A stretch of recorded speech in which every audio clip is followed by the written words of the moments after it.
The art of fighting without fighting? Show me some of it.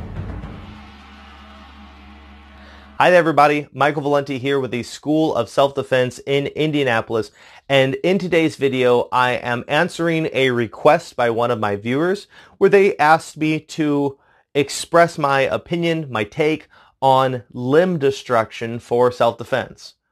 Before we go any further, I would like to acknowledge that limb destruction is kind of a higher level principle within the world of martial arts. So if you are new to martial arts for self-defense, this may be a little bit above your head. That doesn't mean it's not worth hanging around and learning more about it. So first, let's kind of define limb destruction so that we all agree on what we're talking about. Limb destruction is the idea of when someone goes to attack you, you do something that is going to, as opposed to attack their head or their body, is going to attack the tool that is coming at them. And there's basically three kinds of limb destruction that I'm going to talk about today. The first is defanging the snake, a principle from Kali. Second is gunting, which is in a lot of different martial arts. And third is going to be destruction blocking. So we're going to cover all three of these and kind of how they apply to self-defense and how effective they may or may not be. So let's first talk about defanging the snake.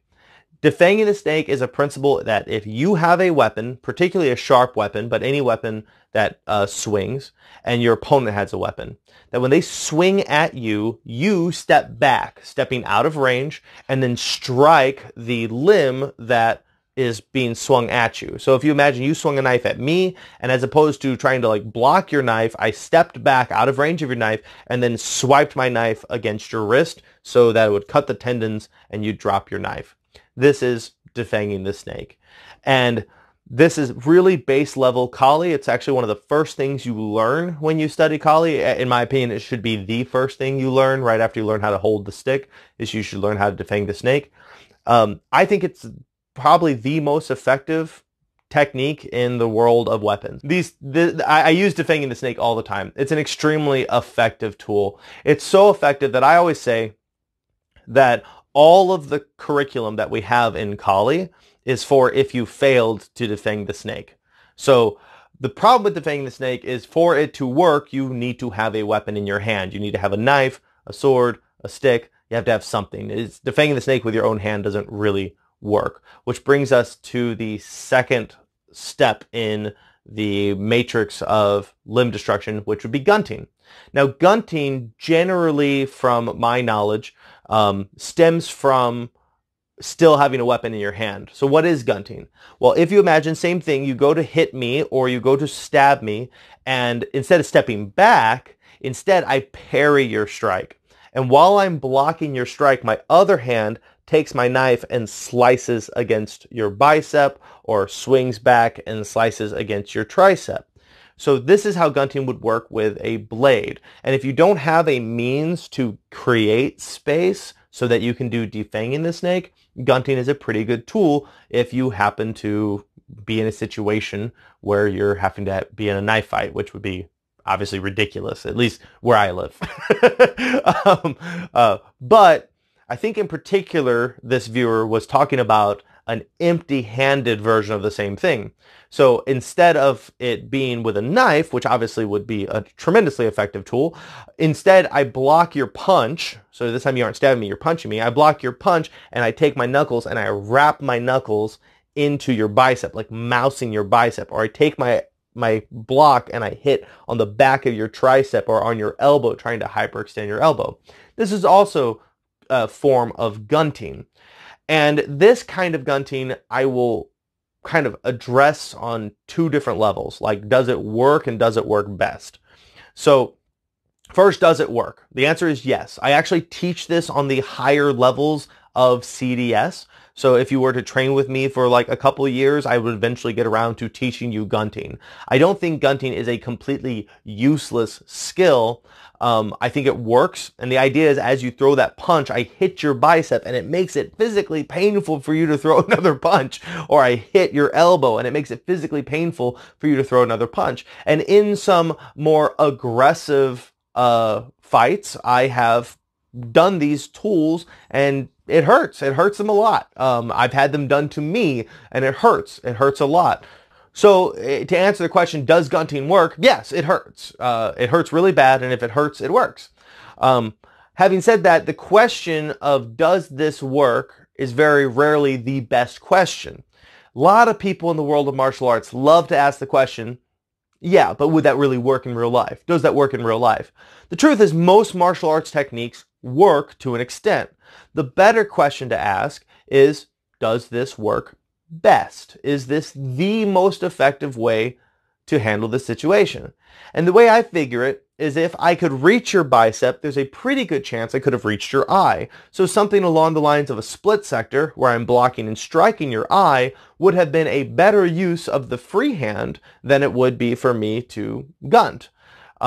Same sort of thing that if I block and I hit the back of your elbow, instead maybe moving into a grappling technique where I could secure your body and stop the whole punching thing in the, right there, that may be a more effective tool.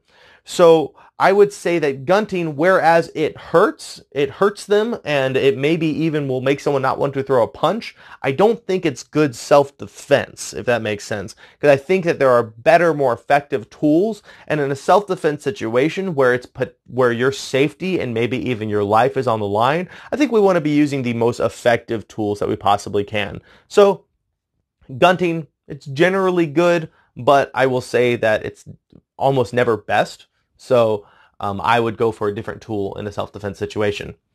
Last thing, destruction blocking. Destruction blocking is very popular in Muay Thai. It's very popular in Silat and Kali and in Jeet Kune Do circles. It's even in Kenpo. So first, let's identify what destruction blocking is.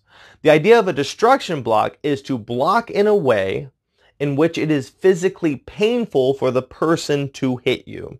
So if you can imagine, you throw a punch at my nose, and instead of doing a parry or doing a slip, instead I put my elbow in the way of your punch.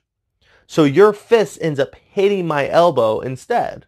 And because my elbow is considerably more dense than your fingers, it's going to hurt your hand really, really bad to punch me.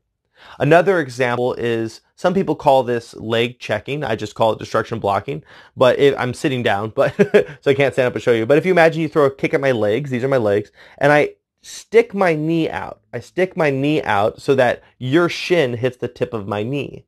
Because your shin is, once again, considerably less dense than my knee, it hurts your shin and really doesn't hurt me much at all. These are both examples of destruction blocking. So let's look at kind of does it work and does it work best again with these.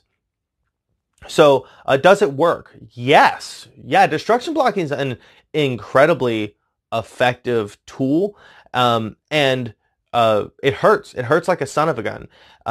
A lot of times when people practice kickboxing, progressively more and more so as the years have gone by, people kickbox with shin pads on, and the shin pads help protect my partner to an extent, but they also really help lessen the pain of destruction blocking, because more and more and more people are learning how to use destruction blocks against kicks. We can see this in mixed martial arts.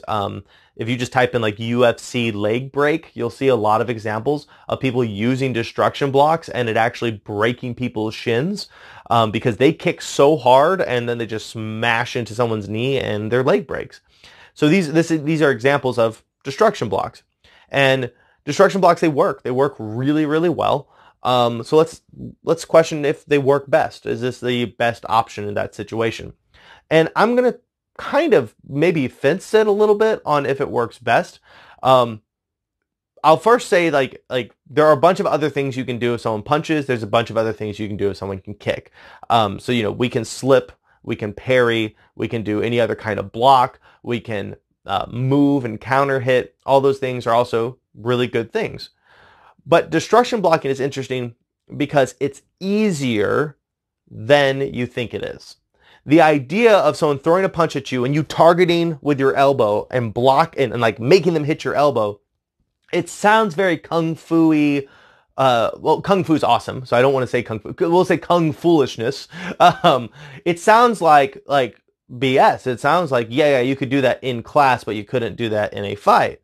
Having said that, though, it's actually really easy because I'm not aiming at your fist. You're aiming at my face. And so since you're punching at my face, I just put my elbow where my face is, and then you tend to hit my elbow. And even if you don't, if it's not perfect, it still serves as a block, and so it still kind of works. I use the elbow destruction block all the time. I don't usually use it if we're sparring hard because it will go right through a glove and hurt someone's hand. But if we are, keeping it relatively light and I don't have a risk of hurting my training partner, I'll do destruction blocks almost exclusively to protect my face, and they work incredibly well. And low line destruction blocks, the knee block, oh my gosh, they work crazy well. Even when I'm sparring super light. A lot of times I don't wear shin pads when I spar. And my mid-level students, my students who are just like halfway through the system, I'll have to stop kicking them at some point because they'll get so good at doing this destruction block. And the crazy thing is, because the shin is so sensitive, even when we're sparring light, if they do a destruction block to my shin, I basically don't want to throw that kick anymore. So destruction blocks are an incredibly effective tool. In a self-defense situation, they're very nuanced, and I don't know how many chances you'd get to actually use them. I think it's very important that you have a wide array of ways to defend against punches and kicks, but if someone is swinging a punch on you and it happens to be going right down the line, right towards your nose, a destruction block would be a really good tool. Just keep in mind that most punches in a self-defense situation tend to be more of the haymaker variety, more of the swinging variety, unless that person is actually trained. So let's do a quick recap of everything we just went over. So we have defanging the snake. You have to have a weapon, but if you have a weapon, it's A++. It's S tier. Defanging the snake is an incredible tool. They have gunting. Gunting works, but there's definitely better things you could do than gunting. And then you have destruction blocking, which is a phenomenal tool that everyone should have in their arsenal. Just keep in mind that there's plenty of other things you should also know how to do when you're destruction blocking. If you've made it to the end of this video, then you like what I'm presenting. So be sure to like the video, subscribe, and hit that little bell button. If you live in the Indianapolis area and you want to come train with me, all the information to do that is on our website, theschoolofselfdefense.com. And we've recently opened up an opportunity for people to do Zoom classes with me. So if you would like to sign up for a digital class that we do on Wednesday, once again, that information is on our website, theschoolofselfdefense.com. So until next time, everybody, I'm Michael Valenti with the School of Self-Defense. Fight on.